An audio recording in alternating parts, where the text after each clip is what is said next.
Hey y'all, let's make some yummy apple cake. All right, so to start out with, we're gonna need to cut up some apples. Now, you can either dice these small or you can shred them or grate them, like on a cheese grater.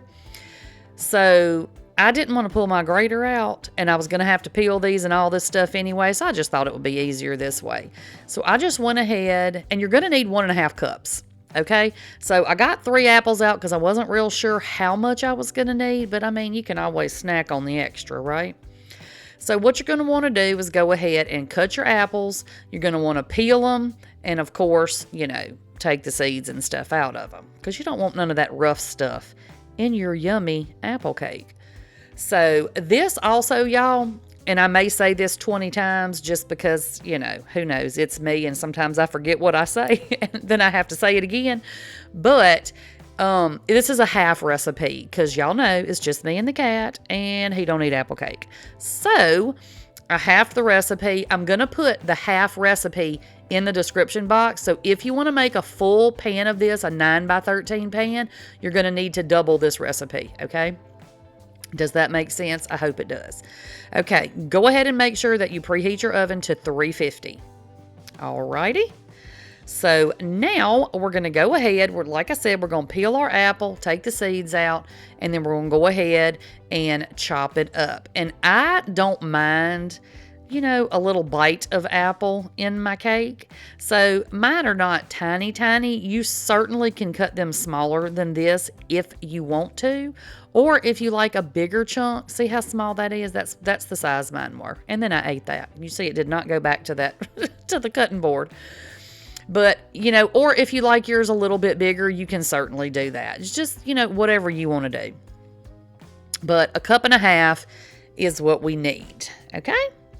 So now let's get our cake put together. So you're going to need 2 eggs. And then this recipe, y'all, is not overly sweet. And this might be the reason mine wasn't super sweet.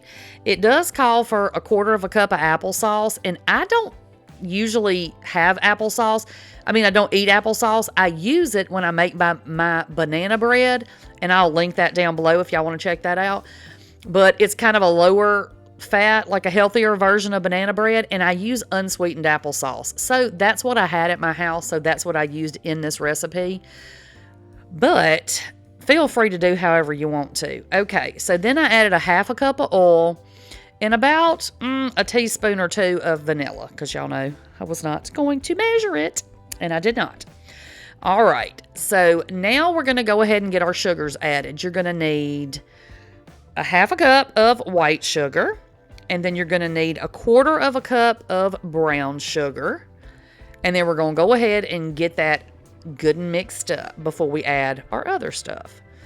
And y'all, like I said, this was not an overly sweet recipe. It's more kind of like, to me, it had the taste of like a coffee cake, if that makes any sense.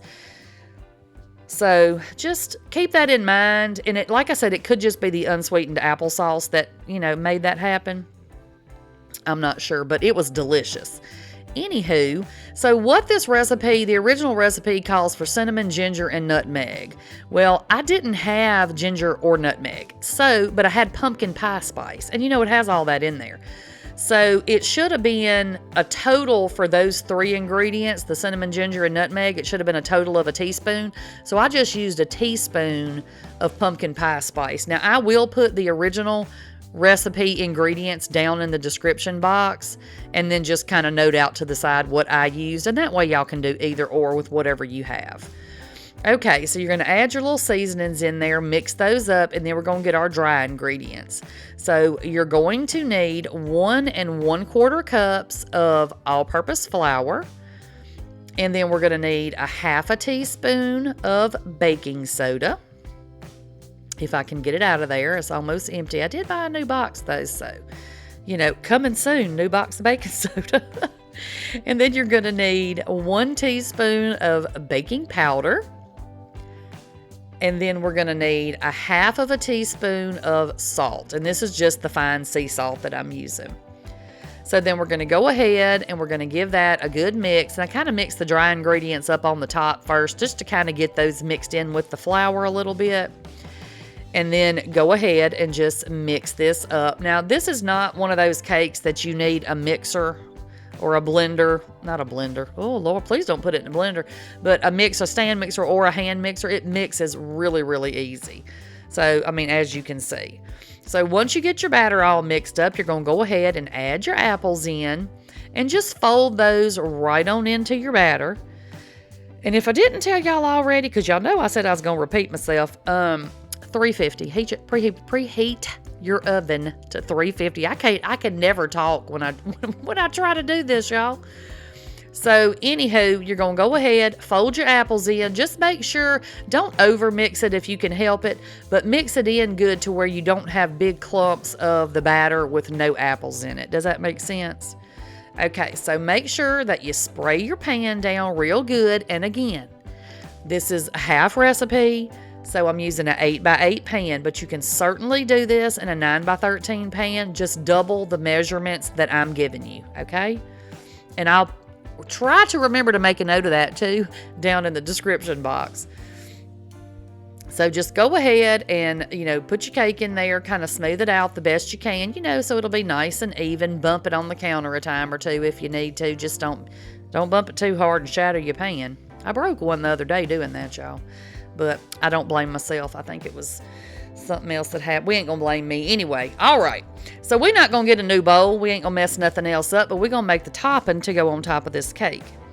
All right, so what we're going to need is 1/4 of a cup of everything that we're using. We're going to need 1/4 of a cup of brown sugar.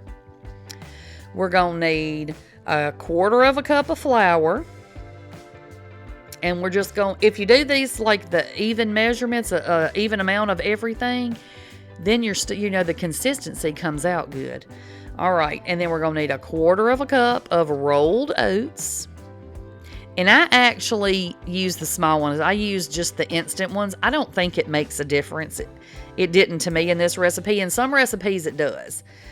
Okay, and then you're going to need 1/4 of a cup of softened butter, which y'all know I forgot to do. So I popped it in the microwave, got it too soft, and I just sat it back in the refrigerator while I was getting my cake together. So it all turned out fine. I just didn't want it super melted because I didn't want my topping to be too wet, if that makes any sense. I wanted it to have a little bit of a crumbly texture, and I was afraid if it was, if I put just melted butter in there, that it wasn't going to have the right consistency. Now, does it matter? I don't know, but I wasn't taking the chance.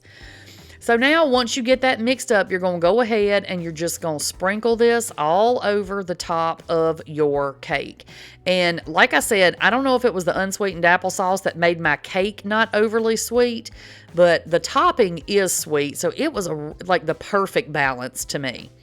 You're going to pop that in the oven for about 40 minutes or until the toothpick comes out clean. Okay, it's just as simple as that. And you can see the batter is, the cake part, it was kind of dark, but it's not like a burned kind of dark. You know what I'm saying? Like it's supposed to be that color, y'all. And then, of course, you see the light color on top is our crumbly top, our sweet sugary top. So this was our cake, y'all. It is big and fluffy. It puffed up really, really well. It is delicious. It's not overly sweet. Perfect with a cup of coffee if you drink coffee. I don't, but if you do. But that's it, y'all. I'm going to put another video over here, and I'll catch y'all on the next one. Bye, y'all.